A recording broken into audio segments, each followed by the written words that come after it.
సరే, ఈ లోపుగా చెప్పుకుందాము, వచ్చేవాళ్ళు జాయిన్ అవుతా ఉంటారు. ఓకే, ఇందాక ఎక్కడ ఆగాం మనం? వ్యాక్సినేషన్ దగ్గర ఆగాం. వ్యాక్సినేషన్ అంటే ఏంటి? వ్యాక్సిన్స్ ఇచ్చే కార్యక్రమాన్ని మనం వ్యాక్సినేషన్ అంటాం. The process of administering vaccines is known as vaccination. సరే, ఈ వ్యాక్సినేషన్ లో ఏం జరుగుతుంది అనుకున్నాం మనం? ఈ డిసీజ్ కాజింగ్ ఆర్గానిజమ్స్ ని either live are non living condition లో మన బాడీలోకి సజీవ లేదా నిర్జీవ పరిస్థితుల్లో శరీరంలోనికి ఎక్కిస్తారు. అయితే ఏ రకమైనటువంటి ప్రజానకం మన శరీరంలోకి ఎక్కించామో దానికి రిలేటెడ్ యాంటీబాడీస్ అనేవి శరీరంలో ప్రొడ్యూస్ అయ్యి ఉత్పత్తి అయ్యి ఇప్పుడు ఏం చేస్తాయి? రక్తంలో సంచరిస్తూ ఉంటాయి. మళ్ళీ దానికి అలాంటి ప్రజానకం ఎప్పుడైనా మన శరీరంలోనికి ఈసారి ఏంటి, మనం ఇందాక ఎక్కించింది డమ్మీ అంటే అది వర్కింగ్ కాదు, అంటే క్రియారహితమైన దాన్ని మనం ఇంజెక్ట్ చేసాం. ఇప్పుడు క్రియాత్మకమైనటువంటి ప్రతిజనకం వ్యాధికారకమైంది మన శరీరంలో ప్రవేశించినప్పుడు వెంటనే ఈ యాంటీబాడీస్ సెన్సిటైజ్ అయిపోయి ఏమవుతుంది? ఆ యాంటీబాడీ రియాక్షన్స్ అనేవి ప్రేరేపించబడితే మనకి వ్యాధి అనేది కలగకుండా ఉంటుంది. ఇది వ్యాక్సినేషన్ కార్యక్రమంలో ఉన్నటువంటి ముఖ్య ప్రిన్సిపల్. సరే, ఇప్పుడు ఈ వ్యాక్సిన్స్ ఎన్ని రకాలు, అసలు వ్యాక్సిన్స్ అనేవి ఎన్ని రకాలు చూద్దాం. Vaccines and types. వ్యాక్సిన్లు రకాలు. ప్రధానంగా వ్యాక్సిన్స్ 2 రకాలు, ఇంకా చాలా రకాలు ఉన్నాయి. ప్రధానంగా అయితే mainly vaccines are of 2 types. 2 రకాలు. ఒకటి ఏంటి? సజీవ వ్యాక్సిన్, సజీవ వ్యాక్సిన్లు. రెండోది ఏంటి? నిర్జీవ వ్యాక్సిన్, నిర్జీవ వ్యాక్సిన్లు. Live vaccines and the other one is vaccines prepared from non-living organisms or non-living pathogens. అది ఇప్పుడు సజీవ వ్యాక్సిన్స్ గురించి చూద్దాం. ప్రధానంగా వ్యాక్సిన్లు 2 రకాలు: సజీవ వ్యాక్సిన్స్, నిర్జీవ vaccines. Live vaccines and vaccines prepared from non living beings, non living pathogens. ఇప్పుడు ఈ సజీవ వ్యాక్సిన్స్ ని ఎలా చేస్తారు అంటే సూక్ష్మజీవుల్ని అనేక పద్ధతుల్లో బలహీనపరచవచ్చు. There are number of ways to make inactiveness of the antigens లేదా మైక్రోబ్స్. అది ఏం చేస్తారు? ఇందాక చెప్పుకున్నాం మనం. ఏంటి దాన్ని ఏం చెప్పుకున్నాం? యూవీ రేస్, లేదంటే దాన్ని ఏమన్నా ఇర్రేడియేషన్. ఇర్రేడియేషన్ అంటే ఏంటి? రేడియో ధార్మికతకు పెట్టడం. అలా కూడా వాటి యొక్క వ్యాధి జనకతను తగ్గించవచ్చు. నిజానికి ఇవేం చేస్తాయి? వ్యాధి సంక్రమణం కలగజేస్తాయి. కానీ వీటి ప్రతిజనకత శరీరంలో ఏం చేస్తుంది? వ్యాధి నిరోధక వ్యవస్థను ఉత్తేజపరిచి ఏదైనా అన్ని పదార్థాలు మన శరీరంలో ప్రవేశించినప్పుడు వాటిని ఎదుర్కొనేటువంటి అనుక్రియలను ప్రోత్సహిస్తుంది. యాక్చువల్గా ఏం చేస్తుంది? ఫస్ట్ మన శరీరంలోనికి చనిపోయిన కండిషన్లో ఎక్కించిన లేదా నిర్జీవ పరిస్థితుల్లో ఎక్కించినా కూడా మొట్టమొదట కొంచెం మన డెఫినెట్ గా మన శరీరం అయితే ముందు ఏమవుతుందంట? సంక్రమణకు లోనవుతుంది. It may get infected. కానీ దీనివల్ల ఏమవుతుంది? మన యొక్క అసంక్రామ్యత వ్యవస్థ అంటే ఇమ్యూన్ సిస్టమ్ గెట్ ఇన్స్పైర్డ్, ప్రేరేపించబడుతుంది. ప్రేరేపించబడి ఏం చేస్తుంది? ఇమ్యూనిటీని ఎస్టాబ్లిష్ చేయడానికి యాంటీబాడీస్ ని ప్రొడ్యూస్ చేసే, అంటే యాంటీబాడీస్ ని అలర్ట్ చేస్తుంది. మన శరీరంలోనికి యాంటీజెన్స్ ఏమైనా ప్రవేశించినప్పుడు మీరు ఈ కార్యక్రమం చేయాలని వాటిని అలర్ట్ చేస్తుంది అనమాట. సరే, ఇలా చేస్తే అప్పుడు దాన్ని ఈ టీకా తయారీలో మనం ఏం చేస్తున్నాం? సజీవ సూక్ష్మజీవుల్ని తీసుకొని వాటి యొక్క వ్యాధికారకతను మాత్రమే నాశనం చేస్తున్నాం. అంటే ఏంటి? దాన్ని ఏమంటాడు? అటెన్యూయేటెడ్ అని కూడా అంటాడు. అటెన్యూయేటెడ్ అంటే ఏంటి? మన సూక్ష్మజీవి కాదు, ఆ సూక్ష్మజీవి చేస్తుంది వ్యాధికారకతను కలగజేసేటువంటి కారకం ఉంది. The factor that is causing for ఏంటది? Disease. The factor should be destroyed or inactivated. అలాగా destruction of the factor that is causing disease is known as attenuation. అర్థమవుతుందా? సూక్ష్మజీవులు ఏ కారకం అయితే వ్యాధి కారకతను కలగజేస్తుందో ఆ కారకాన్ని మాత్రమే మనం ఏం చేస్తున్నాం, నిర్వీర్యపరుస్తున్నాం, అంతేగాని సూక్ష్మజీవి ఉంటారు. అందుకు ఒక ఎగ్జాంపుల్ ఏంటి, యాంథ్రాక్స్ టీక తయారీ అనమాట. యాంథ్రాక్స్ అంటే ఏంటి, నీకు పశువుల్లో వస్తుంది, పశువుల్లో వచ్చేటువంటి వ్యాధి. దానికి ఎగ్నెస్ట్ గా మనం ఏం చేస్తాం, టీకా తయారు చేయడానికి ఏం చేస్తారు, ఏ ఏ ఏ బ్యాక్టీరియా నుంచి యాంథ్రాక్స్ దేని వల్ల వస్తుందంటే బ్యాసిల్లస్ అనేటువంటి బ్యాక్టీరియా వల్ల యాంథ్రాక్స్ వస్తుంది. Bacillus causes anthrax. Anthrax in పశువులు, ఆవులు, గేదెలో మనం చూస్తాం. అయితే ఈ సజీవ బ్యాసిల్లస్ ని ఏం చేస్తుంటారు, 42 to 43 డిగ్రీల సెల్సియస్ వద్ద at 42 to 43 degrees of Celsius వద్ద ఏం చేస్తాడు, బాగా వృద్ధి పెంచుతాడు అనమాట. పెంచితే ఏమవుతుంది, అది ఎక్కువ టెంపరేచర్కి ఈ సూక్ష్మజీవులు ఏమైతే నిర్వీర్యపరచబడతాయి. ఇట్ బికమ్స్ ఇన్యాక్టివ్ అంటే డి ఎనర్జైజ్డ్ అంటే ఏంటి, శక్తిని కోల్పోతుంది. It loses it's energy. అలాగే క్షయవ్యాధి నివారణలో కూడా మనం బీసీజీ అనేటువంటి టీకాను వాడతాం. బీసీజీ అంటే ఏంటి, బ్యాసిల్లస్ కాల్మెట్ గైరుస్. గైరున్ రావాలి, ఎప్పుడైనా అడుగుతాడు కాంపిటేటివ్ ఎగ్జామ్స్ లో. బేసిజీ వ్యాక్సిన్ ఈస్ గివెన్ టు, దేనికి ఇస్తారు అంటే ఎగనెస్ట్ టు టీబీ. ఇందాక నేర్చుకున్నాం కదా, టీబీ టైన్ అనేటువంటి ట్యూబర్క్యులోసిస్ ని ఐడెంటిఫై చేయడానికి టైన్ అనేటువంటి కెమికల్ ని వాడతాం. అలాగే దానికి వేసేటువంటి వ్యాక్సిన్ పేరేంటి, బీసీజీ అంటే ఏంటి, బ్యాసిల్లస్ కాల్బెట్ గైరున్, అది ఫుల్ ఫామ్. ఇందాక డిపిటి నేర్చుకున్నాం, డిప్టీరియా, పెరిసిసిస్, టెటానస్, అలా కొన్ని రావాలి, గుర్తుపెట్టుకోవాలి. ఇలా ఈ బ్యాసిల్లస్ దాన్ని ఏం చేస్తారంటే, బీసీజీ వృద్ధి చేయడానికి బ్యాసిల్లస్ కణాలను ఏం చేస్తారు, గ్లిసరాలు, పైత్యరసం లేదా బంగాళదుంపతో కలిపి ఏం చేస్తారు, సంవర్ధన చేస్తారండి. కల్చర్ చేసినప్పుడు ఏమవుతుంది, దాని యొక్క శక్తి అనేది కోల్పోతుంది. It loses it's energy when bacillus bacteria is cultured in between glycerol associated with bile and as well as potato. అర్థమైందా? ఆ కండిషన్ లో మనం అలాంటి సూక్ష్మజీవుల్ని మనం వ్యాక్సిన్ లో వాడతాం అనమాట. అయితే అలాగే పోలియో వ్యాక్సిన్ కూడా అలాగే పోలియోకి సంబంధించి పోలియో మైలిటిస్ అనేటువంటి వైరస్ వల్ల వస్తుంది. ఆ వైరస్ ని కూడా మనం అలాగే నిర్వీర్యపరిచి దాని నుంచి వ్యాక్సిన్ అనేది ప్రిపేర్ చేస్తాం అనమాట. సో సజీవ వ్యాక్సిన్లు అంటే ఇవి. సజీవ వ్యాక్సిన్లు మళ్ళీ 3 రకాలు. సజీవ వ్యాక్సిన్స్ జస్ట్ పేర్లు గుర్తుపెట్టుకోండి. సజీవ వ్యాక్సిన్లు, live vaccines are again of 3 types. ఏమేంటారు 3 types? ఒకటి దాన్ని ఏమంటారు, పరిపూర్ణ వ్యాధిజనక. పరిపూర్ణ వ్యాధిజనక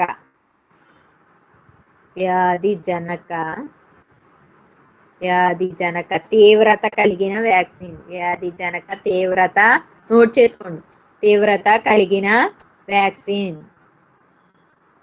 ఫస్ట్ ఏంటి, పరిపూర్ణ వ్యాధిజనక తీవ్రత కలిగిన. ఇందులో రకం సజీవ వ్యాక్సిన్ లో, ఓకే, ఇంగ్లీష్ మీడియం లో వైరులెంట్ ఆర్గానిజమ్స్. ఓకే, సెకండ్ పరిపూర్ణ వ్యాధిజనకత తీవ్రత కలిగిన వ్యాక్సిన్లు ఫస్ట్ది. ఇందులో సజీవ వ్యాక్సిన్ లో రెండో వెరైటీ, రెండో దాన్ని భిన్న బాంధవ్య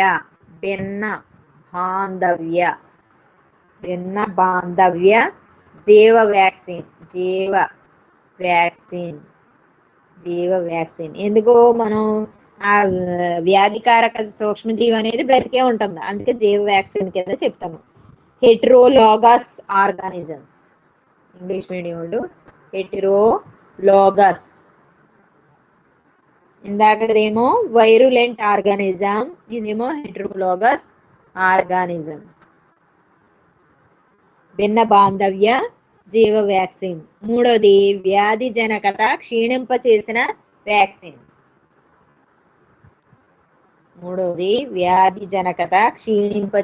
వ్యాక్సిన్లు. వ్యాధి జనకత క్షీణింప చేసిన వ్యాక్సిన్, క్షీణింప చేసిన vaccines. Attenuated vaccines for English medium students. Live vaccines are again of 3 types. ఒకటేంటి, virulent organisms. From virulent organisms we can prepare vaccines. Second one, from heterologous organisms we can prepare vaccines.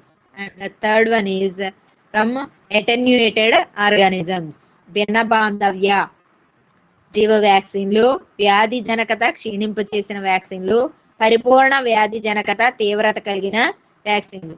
అంటే ఏంటి, వ్యాధి జనకాన్ని complete గా కలగజేసేటువంటి వ్యాక్సిన్లు తయారు చేయొచ్చు ఒకటి.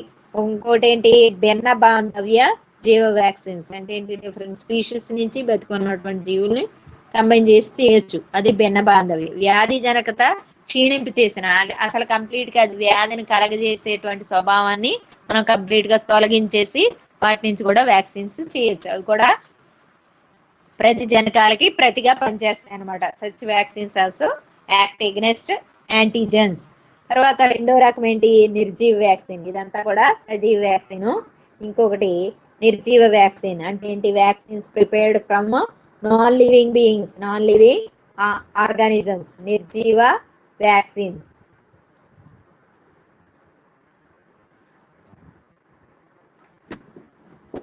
నిర్జీవ వ్యాక్సిన్లు. ఈ నిర్జీవ వ్యాక్సిన్లు అంటే ఏంటి, నిర్జీవ వ్యాక్సిన్స్ ఏం చేస్తాయి, వీటిని చనిపోయిన సూక్ష్మజీవులతో తయారు చేస్తాం. ఇందాక మనం చెప్పుకున్నాయి సూక్ష్మజీవులు బ్రతికే ఉంటాయి, ఆ సూక్ష్మజీవుల్ని రకరకాలుగా మనం నిర్వీర్యపరుస్తున్నాం. అంటే అది బ్రతికే ఉంటాయి కానీ వాటి యొక్క వ్యాధి నిరోధక వ్యవస్థను నిర్వీర్యపరచడం ద్వారా కానీ, వాటిని రేడియోధార్మిక కిరణాలకు లోను చేయడం ద్వారా కానీ వాటి నుంచి మనం వ్యాక్సిన్స్ తయారు చేయొచ్చు. రెండో వెరైటీలో మొత్తానికి సూక్ష్మజీవుల్ని మనం చంపేస్తాం. చనిపోయినటువంటి సూక్ష్మజీవుల నుండి మనం ఏం చేస్తాం, ఈ వ్యాక్సిన్స్ అనేవి తయారు చేస్తాం అనమాట. వీటిని ఎలాగా, ఉష్ణము లేదా నిర్దిష్టమైన యాంటీసెప్టిక్ చర్యలకు గురి చేయడం ద్వారా సూక్ష్మజీవులు ఏంటి, చాలా వరకు మనం వాటిని వాటి యొక్క వ్యాధి తీవ్రతను తగ్గించవచ్చు అనమాట. ఓకే, అలాంటి వాటి నుంచి కనుక మనం తయారు చేస్తే ఏమవుతుంది, వీటిని మనం vaccines prepared from non living organisms అంటాం.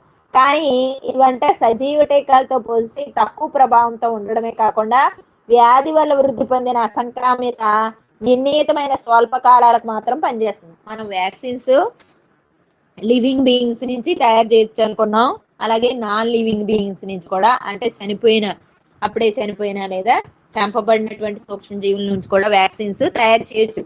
అయితే ఈ సజీవ వ్యాక్సిన్ల కన్నా నిర్జీవుల నుంచి తయారు చేస్తున్నటువంటి వ్యాక్సిన్స్ తక్కువ ప్రభావాన్ని కలిగి ఉంటాయి. అంటే వీటి యొక్క ఇంపాక్ట్ అంత ఎక్కువ ఉండదు, అంటే ఇమ్యూనిటీ అనేది తక్కువగా ఉంటుంది.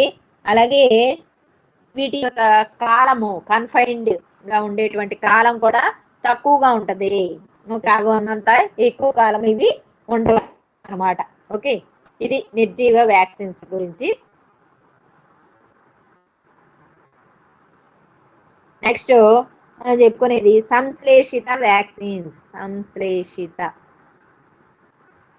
వ్యాక్సిన్స్ అంటే సింథటిక్ వ్యాక్సిన్స్. అంటే రసాయన పదార్థాల్లో సంశ్లేషణ చేయబడినటువంటి కృత్రిమంగా తయారు చేసేటువంటి వ్యాక్సిన్స్. ఇందాక మనం చెప్పుకున్న ఏంటి, సూక్ష్మజీవుల నుండి తయారు చేస్తాను అంటే అది న్యాచురల్ గా అనమాట.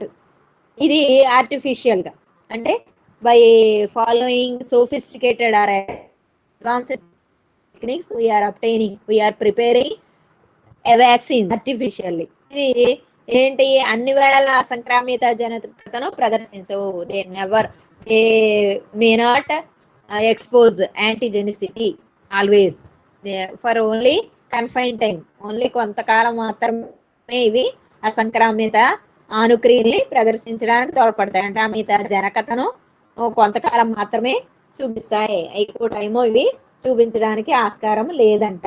ఇది ఈ కృత్రిమంగా తయారు చేసినవి, అందువల్ల వాటిని సంశ్లేషిత వ్యాక్సిన్స్ అని అంటాం. వీటికి ఎగ్జాంపుల్ ఏంటి, సంశ్లేషిత వ్యాక్సిన్స్ కి ఎగ్జాంపుల్ ఫ్లూ అంటే ఇన్ఫ్లుయెంజా అనేటువంటి వైరస్ ని చేస్తారు. ఫ్లూ ఒకటి, పోలియో ఒకటి, polio virus, polio vaccine. Next hepatitis B, hepatitis. అందుకే ఇవి ఎప్పటికప్పుడు తీసుకుంటానే ఉంటున్నావు. మన జీవితకాలం పదే పదే తీసుకుంటున్నాము వ్యాక్సిన్స్ అంటే వాటి యొక్క వ్యాధి నిరోధకత అనేది పరిమితము, limited, confine to certain period only. అందుకనే మనం పదే పదే ఆ వ్యాక్సిన్స్ ని తీసుకుంటున్నాం. దానికి కారణం ఏంటి? అవి కృత్రిమంగా సంశ్లేషించబడినటువంటి వ్యాక్సిన్స్, కృత్రిమంగా తయారు చేయబడినటువంటి వ్యాక్సిన్స్. దానికి ఎగ్జాంపుల్ ఏం చెప్పుకున్నాం? ఫ్లూ ఒకటి, పోలియో ఒకటి, ర్యాబిస్, హెపటైటిస్ బి. ఒకటి కామెర్లను తగ్గించడానికి ఉపయోగించేటువంటి వ్యాక్సిన్స్. ఇవన్నీ కూడా సంశ్లేషిత వ్యాక్సిన్స్ కి ఎగ్జాంపుల్ గా మనం చెప్పవచ్చు. నెక్స్ట్ ఇంకొక రకమైన వ్యాక్సిన్, దాన్ని ఏమంటాం? జన్యు engineering vaccine, genetic engineering, genetic engineering, జన్యు ఇంజనీరింగ్. ఇదంతా మనకు ఫిఫ్త్ లో అయిపోయింది. జన్యు engineering vaccine, vaccine, genetic engineering vaccine, లేదా దీన్ని రూపాంతర వ్యాక్సిన్ అని కూడా అంటారు. అంటే ఏంటి? మోడిఫైడ్ వ్యాక్సిన్ అంటే ఏంటి? ఇది కూడా అసంక్రామ్యతను కలగజేస్తుంది. అయితే ఈ అసంక్రామ్యత దేని కలగజేస్తుందో ఆ జన్యువును వేరు చేస్తారంట. The gene that causes for immunogenicity. ఆ జన్యువును వేరు చేసి it should be introduced or administered, transferred into either bacteria or yeast. బ్యాక్టీరియాలో కానీ ఈస్ట్ వంటి జీవుల్లో కానీ ప్రతిజనకతను కలగజేసేటువంటి జన్యువును ప్రవేశపెడతారు. అలాంటి దాన్ని మనం ఇందాక ఏం చెప్పుకున్నాం? సంశ్లేషితలో కృత్రిమంగా రసాయన పదార్థాలను ఉపయోగించి వ్యాక్సిన్స్ తయారు చేస్తే దాన్ని ఏమన్నా సంశ్లేషిత వ్యాక్సిన్స్ అనుకున్నాం, సింథసైజ్డ్ వ్యాక్సిన్స్. ఇవేంటి? జన్యు ఇంజనీరింగ్ వ్యాక్సిన్స్. జన్యు ఇంజనీరింగ్ వ్యాక్సిన్స్ అంటే ఏంటి? ఒక జన్యువును మాత్రమే మనం కల్చర్ చేస్తాను. ఎలాగా?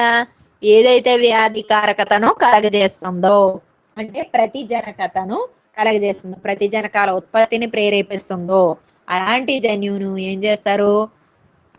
The gene responsible for antigenicity would be isolated or separated and administered, introduced into either bacteria or virus. Bacteria లేదా వైరస్ లోనికి ప్రవేశపెడతారు. ఆ ప్రవేశపెట్టాక ఏం చేస్తారు? దాని నుంచి మనం వ్యాక్సిన్ అనేది తయారు చేస్తాం. అలాంటి దానికి మళ్ళీ ఎగ్జాంపుల్ ఇందాక చెప్పుకున్నాయి. అంటే నీకేంటి? సంశ్లేషిత వ్యాక్సిన్స్ కి ఎగ్జాంపుల్ కింద వస్తాయి.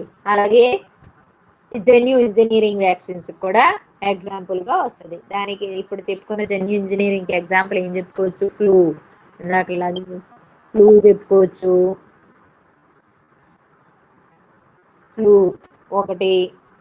నెక్స్ట్ తర్వాత ర్యాబిస్, ఇది కూడా ఇందాక చెప్పుకున్నాం. హెపటైటిస్ బి అనేది. దానితో పాటు ఇంకొకటి కొత్తది హెర్ప్స్,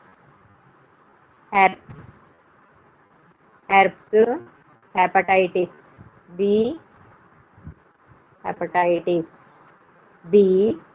హెర్ప్స్, తర్వాత ఫ్లూ, ర్యాబిస్. ఇవి దేని? జన్యు ఇంజనీరింగ్ వ్యాక్సిన్స్ కి ఎగ్జాంపుల్. ఇందాక సంశ్లేషిత లేదా కృత్రిమంగా తయారు చేయబడిన సింథసైజ్డ్ వ్యాక్సిన్స్ కి example flu, polio, rabies, hepatitis. Okay.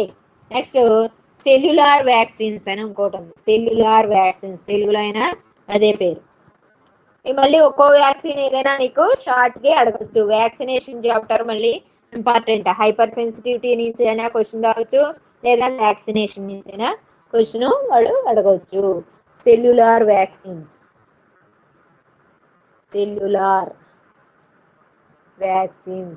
Cellular vaccines అంటే ఏంటి? వ్యాధికారక సూక్ష్మజీవి యొక్క ప్రతిజనక భాగాన్ని మాత్రమే పొందడం ద్వారా, అంటే ప్రతిజనక భాగాన్ని నుండి మాత్రమే వ్యాక్సిన్స్ తయారు చేస్తే దాన్ని సెల్యులార్ వ్యాక్సిన్స్ అంటాం. చూడు, ఇప్పుడు వరకు సూక్ష్మజీవులు బ్రతికి ఉండగానే మనం వ్యాక్సిన్ తయారు చేస్తే సజీవ వ్యాక్సిన్స్ అన్నాం. Vaccines prepared from when microbes or pathogens are alive living condition, దాన్ని లైవ్ వ్యాక్సిన్స్ అనుకున్నాం. నాన్ లివింగ్ వ్యాక్సిన్స్ అంటే ఏంటి? సూక్ష్మజీవుల్ని చంపేసి వాటి నుండి తయారు చేసేటువంటి వ్యాక్సిన్స్ నాన్ లివింగ్. మళ్ళీ లైవ్ వ్యాక్సిన్స్ 3 రకాలుగా చెప్పుకున్నాం మనం. ఏంటో 3 రకాలు? వెన్న బాంధవ్య, తర్వాత వెన్న బాంధవ్య గుర్తుందా? ఏం చెప్పుకున్నాం చెప్పండి. 3 రకాలు ఏంటంటి? Different types.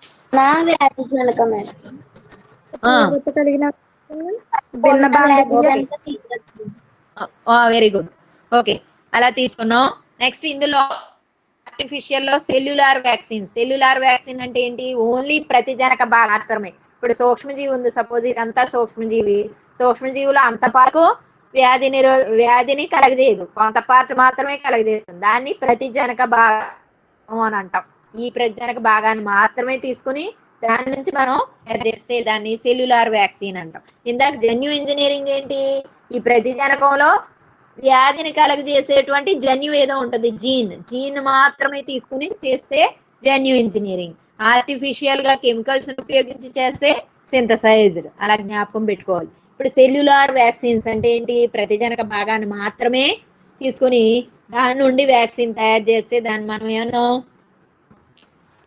సెల్యులార్ వ్యాక్సిన్ అన్నాం. అంటే ప్రతిజనక భాగం అంటే ఏంటి? ఇప్పుడు సపోజ్ ఏదో సూక్ష్మజీవి ఉంది, ఆ సూక్ష్మజీవిలో ఏముండవచ్చు? నీకు కసాబం ఉండవచ్చు, కసాబం ఫ్లాజెల్లే అనేది ఉండవచ్చు, లేదా కుట్యం లేదా గుళిక ఉండొచ్చు, క్యాప్సూల్ ఉండొచ్చు. ఆ క్యాప్సూల్ పార్ట్ వల్లే అది ప్రజనకంగా యాక్ట్ చేస్తుంది అనమాట. అలాంటప్పుడు ఆ పార్ట్ ని మాత్రమే తీసుకుని దాన్ని ఏం చేస్తాము? వ్యాక్సిన్ అనేది తయారు చేస్తాం. ఇది కొంతవరకు నిర్జీవ వ్యాక్సిన్ తోటి పోలి ఉంటుందండి. ఇట్ రిజెంబుల్స్ ఏంటది? Non living vaccine prepared from non living beings. అయితే బలిష్టమైనటువంటి వ్యాధి నిరోధకతను కలిగి ఉండవు. These are also not having strong immunity. కనుక వీటికి ఏం చేయాలి? మోతాదు వ్యాక్సిన్ అనేది ఇవ్వాలి. It requires booster dose. అందుకే చూడుకొని వ్యాధులకి మనం మళ్ళీ ఇస్తా ఉంటాం. ఒకసారి మళ్ళీ సెకండ్ టైం వేయించుకోవాలి, నెక్స్ట్ థర్డ్ టైం వేయించుకోవాలి. ఇప్పుడు చూడండి, బెస్ట్ ఎగ్జాంపుల్ కరోనా. ఈ కోవిడ్కి ఏంటి వ్యాక్సినేషన్? ఫస్ట్ డోస్, మళ్ళీ సెకండ్, అలా అంటున్నారు. మళ్ళీ రెండోసారి వేసుకోవాలి. అంటే వాటికి ఎందుకు రెండోసారి వేసుకోవాలి అంటే వాటి యొక్క ఇమ్యూనిటీ అనేది ఎక్కువ కాలం ఎస్టాబ్లిష్ అయ్యి ఉండదు అనమాట. ఓన్లీ కన్ఫైన్డ్ పీరియడ్, అది ఫీబుల్. అందువల్ల ఏం చేస్తున్నాం మనం? మరలా ఇస్తున్నాం. నెక్స్ట్ ఇంకొకటి ఏంటి? పునఃసంయోజక వ్యాక్సిన్. చూడు, ఇందాక చెప్పుకున్నది జన్యు ఇంజనీరింగ్, ఇప్పుడు ఇదేంటి? పునఃసంయోజక రీకాంబినెంట్ వ్యాక్సిన్. అంటే ఏంటి? Recombinant technology, small r DNA. మనం నేర్చుకున్నాం 5th దాంట్లో. డిఎన్ఏని వాంఛిత లక్షణాలు కలిగిన డిఎన్ఏ ఏదైనా మనం అతిథేయులోనికి ఇన్సర్ట్ చేసి మనం పొందితే ఆ డిఎన్ఏని రీకాంబినెంట్ డిఎన్ఏ అంటాం, పునఃసంయోజక డిఎన్ఏ అంటాం. ఈ ఆర్డిఎన్ఏ ప్రక్రియ ద్వారా ఏం చేస్తాము? విశిష్ట జన్యువుల్ని వేరు చేసి ఎంపిక చేసినటువంటి ఒక జీవిలోనికి మళ్ళీ ఇంజెక్ట్ చేస్తాం. ఇందాక మనం ఏం చేసుకున్నాం? జన్యు ఇంజనీరింగ్ లో జన్యున్ అనేది తీసాము, ఈస్ట్ లేదా బ్యాక్టీరియాలోకి వేసి పెట్టాం, అక్కడ జన్యువు మాత్రమే. ఇక్కడ ఏం చేస్తాను? ఆ జన్యువు మనమే ఏం చేస్తాను? మళ్ళీ దాని యొక్క డిఎన్ఏలోకి ఇన్సర్ట్ చేస్తున్నాం. అది ఆర్డిఎన్ఏ టెక్నాలజీ. ఓకే, జ్ఞాపకం పెట్టుకోవాలి. ఆర్డిఎన్ఏ టెక్నాలజీ ప్రొడ్యూస్ చేసే వ్యాక్సిన్స్ అంటే ఏంటి? సింథసైజ్డ్ వ్యాక్సిన్స్ అంటే ఏంటి?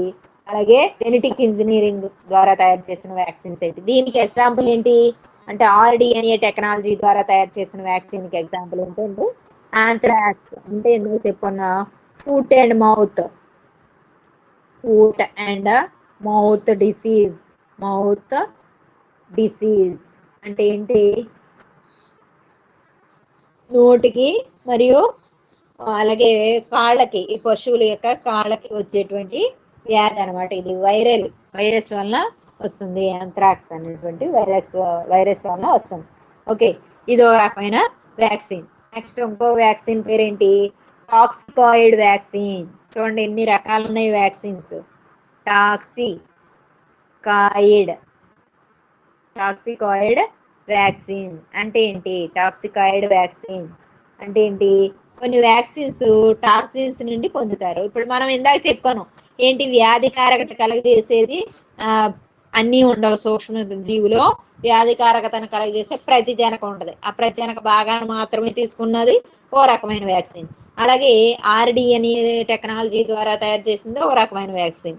అలాగే రసాయన పదార్థాల ద్వారా తయారు చేయొచ్చు, అదొక వ్యాక్సిన్. నెక్స్ట్ ఈ వ్యాధికారకతను కలగజేయడానికి తోడ్పడేటువంటి జన్యువుని తీసుకుని చేసేది ఓ రకమైన వ్యాక్సిన్. నెక్స్ట్ తర్వాత ఈ వ్యాధికారక జీవుల నుంచి ఏం రిలీజ్ అవుతాయి? విష పదార్థాలు అనేవి రిలీజ్ అవుతాయి. మనం ఏం చూసాం? వ్యాధికారక జీవుల యొక్క జన్యువును కానీ లేదా వ్యాధికారక జీవుల యొక్క ఒక భాగాన్ని కానీ సెల్యులర్ వ్యాక్సిన్ ఏం చేసాం? అలాగే చూసాం కదా మనం. శైలికలను కానీ లేదా ఏంటది ఏమన్నా క్యాప్సూల్ గుడికను కానీ తీసుకుని తయారు చేయొచ్చు అని అనుకున్నాం. టాక్సికాయిడ్ వ్యాక్సిన్స్ ఏంటి?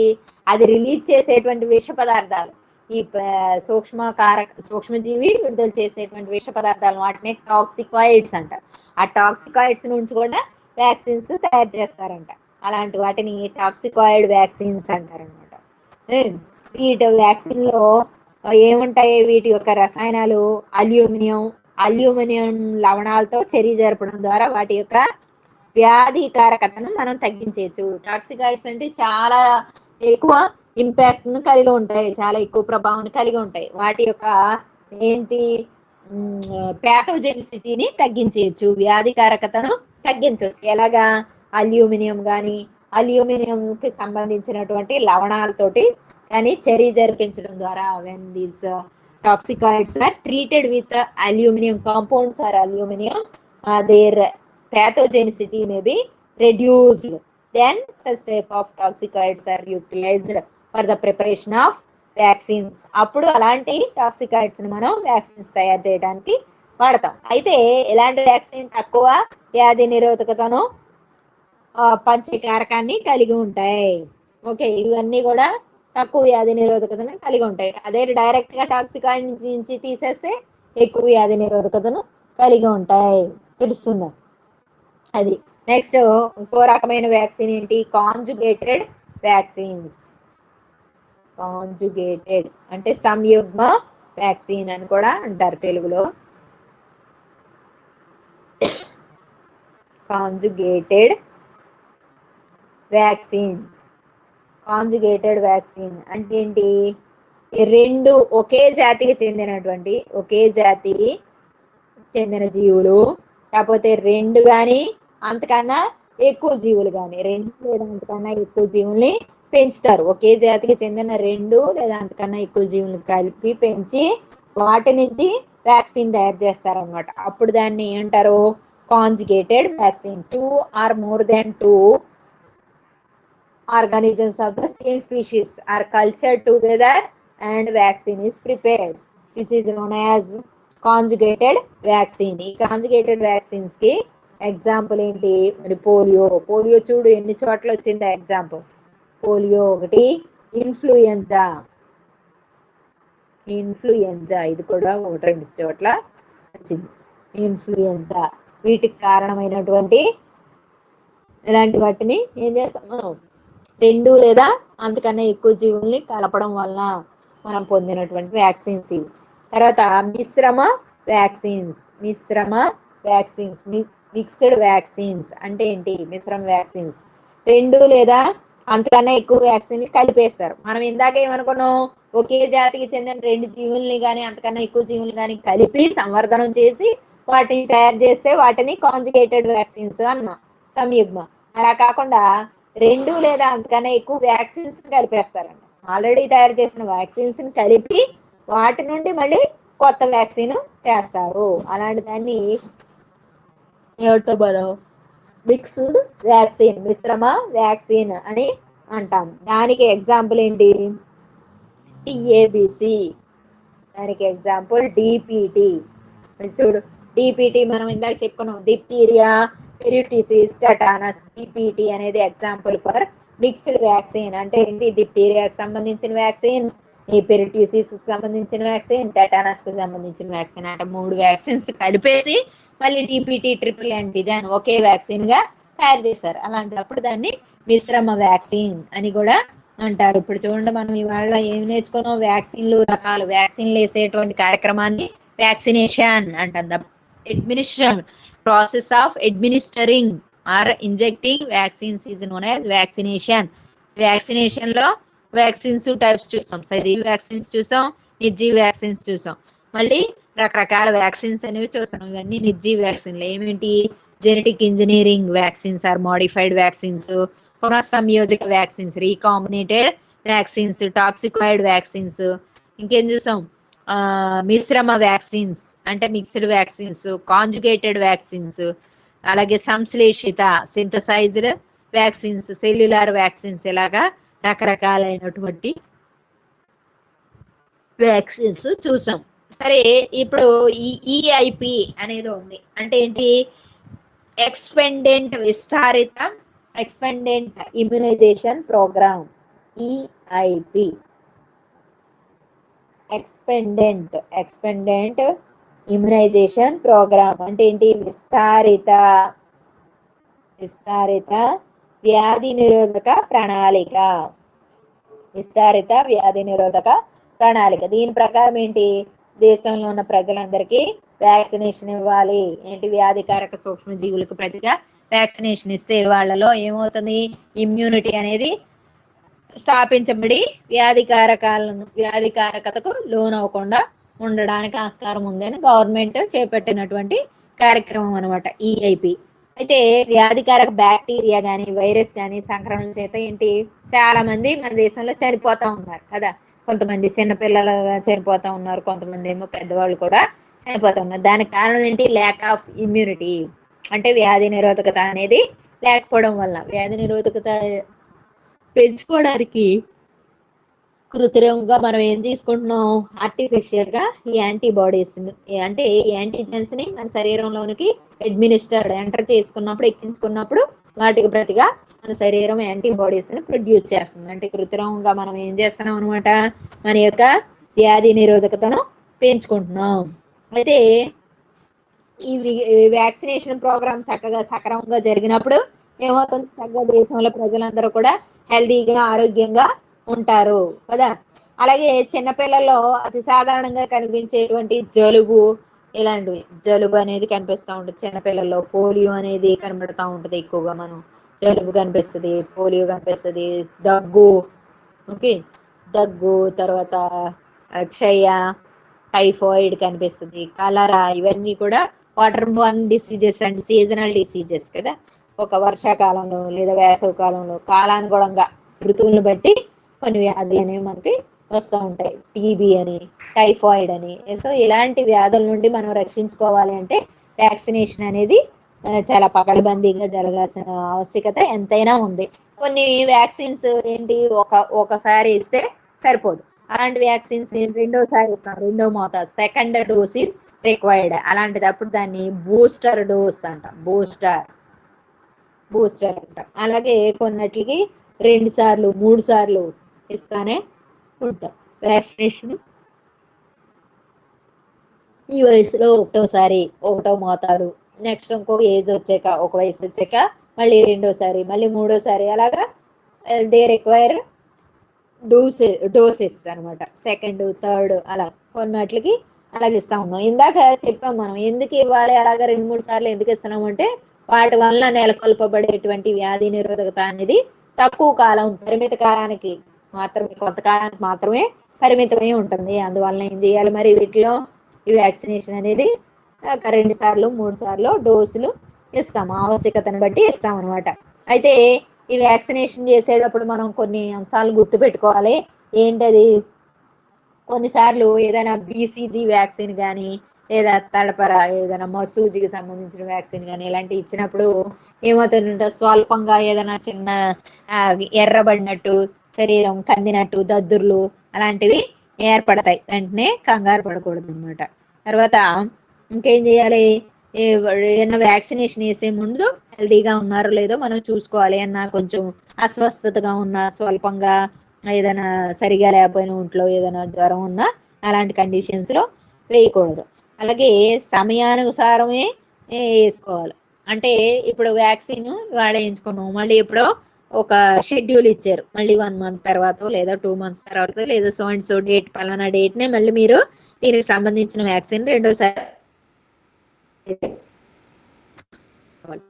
మనం ఎక్కడికో వెళ్ళాలనుకున్నాం, లేదా మనం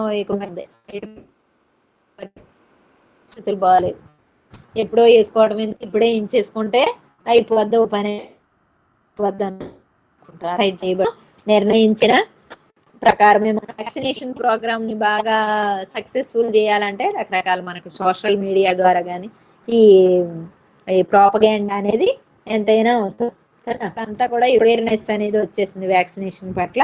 సో దాన్ని మనం తప్పకుండా పాటించాల్సిన పని ఉంది. ఏం కంగారు పడాల్సిన పని ఏం లేదు. వ్యాక్సినేషన్ తీసుకునేటప్పుడు మనం టెన్షన్ ఫీల్ అవడం కానీ ఏదైనా కొంచెం భయానికి లోనవడం కానీ ఇవేమి చేయాల్సినటువంటి పని లేదు. అలాగే ఈ వ్యాక్సినేషన్ లో డిస్పోజబుల్ ఐటమ్స్ ని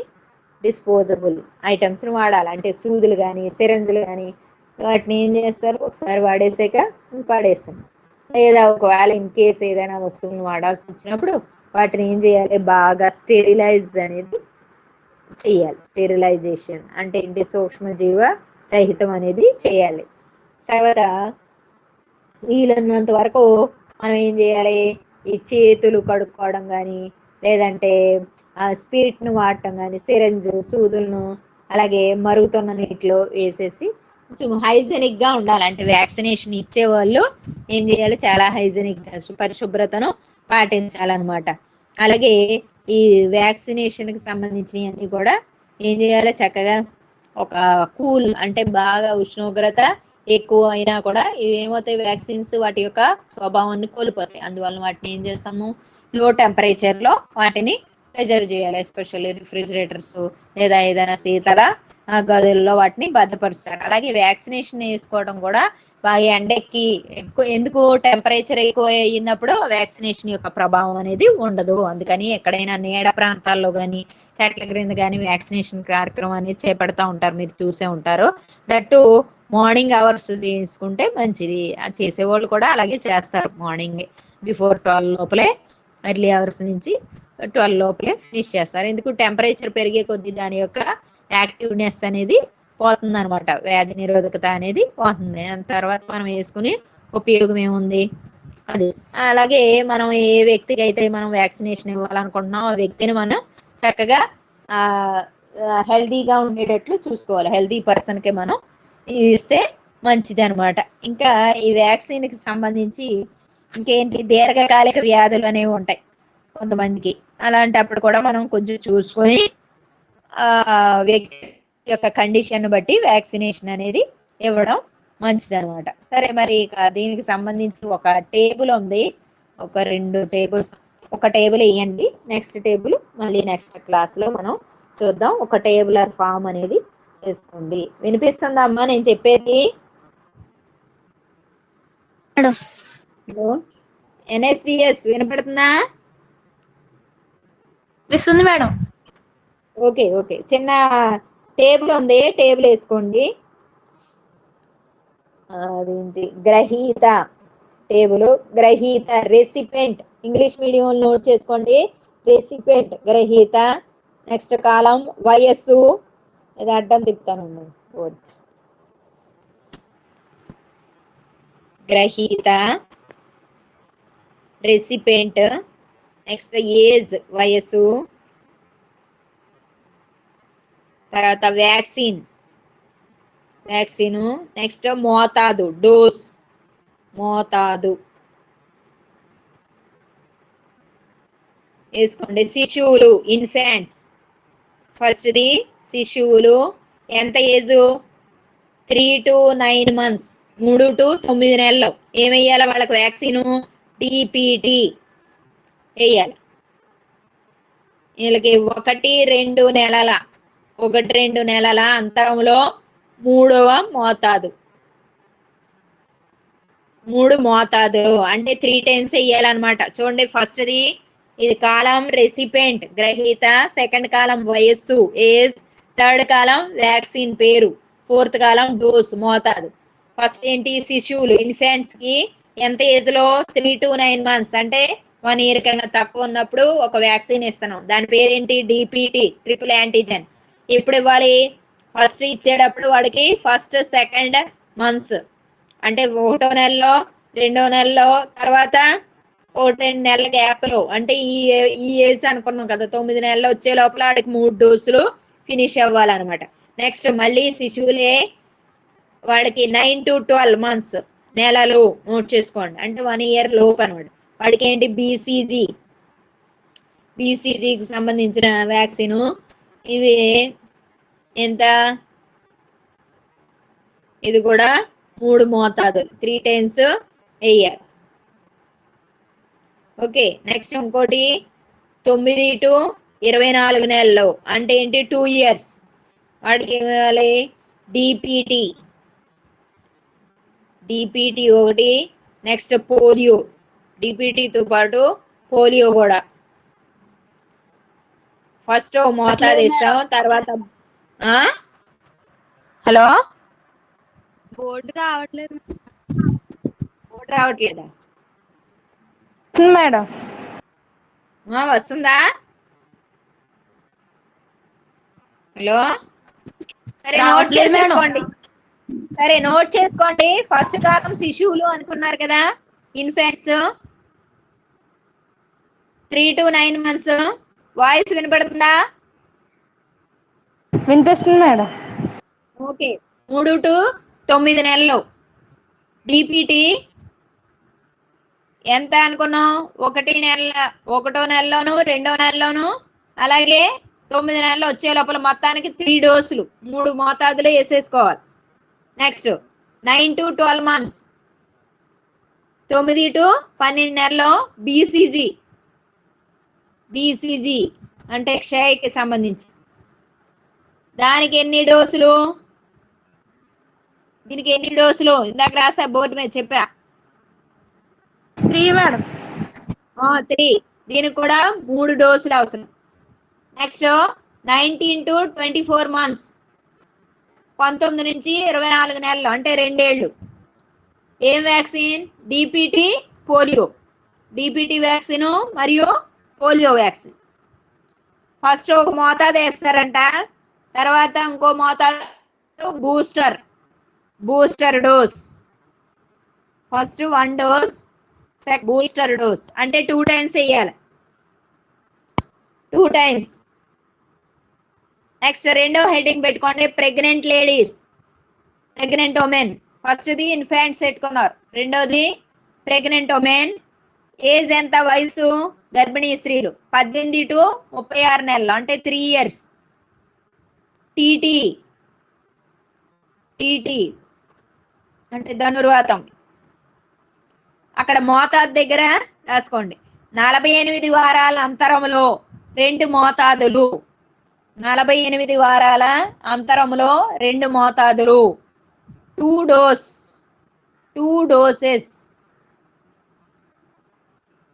doses in between 48 months gap లేదా interval. 2 doses in between 48 months gap లేదా ఇంటర్వెల్. ఇంకా థర్డ్ కాలం పిల్లలు చిల్డ్రన్. పిల్లలు ఎంత ఏజ్? 5 to 8 years 5 to 8 సంవత్సరాలు. డిపిటి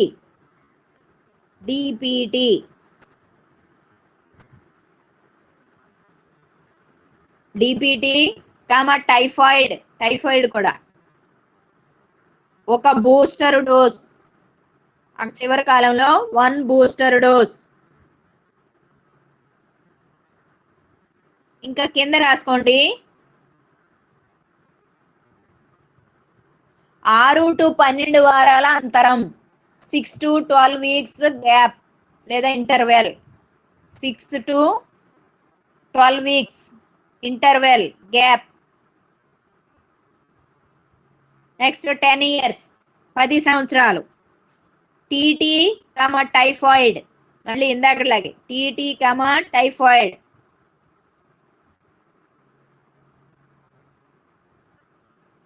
వన్ బూస్టర్, మళ్ళీ కింద 1 బూస్టర్ అంటే ఏంటి?